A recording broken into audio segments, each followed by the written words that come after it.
आहे बघा, सकाळी सकाळी आमच्या इथे खूप मोठी अशी शाळा भरलेली असते काव्यांची. सो मी त्यांना पोळी घालायला गेली आणि बघा दुधाचं काय झालं.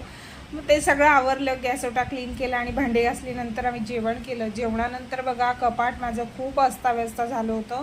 सारखं माझं बाहेर फिरणं असल्यामुळे साड्या, ड्रेस, ब्लाऊज सगळे अस्ताव्यस्त झालेले होते. जो मला वेळ मिळाला तर मी छान असं साडी कवरमध्ये साडी, ब्लाऊज, पेटीकोट असा साडी कवरमध्ये ठेवून ते मस्त पॅक केले आणि एक्स्ट्राचे ब्लाऊज असतात वेगवेगळे तर तेही वेगवेगळे पॅक केले. ड्रेस आणि बघा प्रत्येकाच्या घरात दोरीवर असे कपडे टांगलेले असतात. आता पावसाळा आला आहे म्हणून तर चला ते सगळे कपडे काढले आणि छान त्याच्या घड्या करून घेतल्या. इकडे बघा माझ्या मुलीची मैत्रीण आली होती, त्यांना आज पोहायला जायचं होतं. सो प्लॅनिंग होतं म्हणून त्या संध्याकाळी पोखरणीत मस्त पोहल्या आणि आल्यावर बघा आंघोळ वगैरे झाली आणि आज बाबांच्या हातचं जेवायचं होतं. लाडूबाईला जेवण झालं आणि बघा छान माझ्या मुलीने एकदम सुंदर ड्रॉइंग काढलेलं आहे. तुम्हाला आवडलं तर कमेंट्समध्ये नक्की कळवा.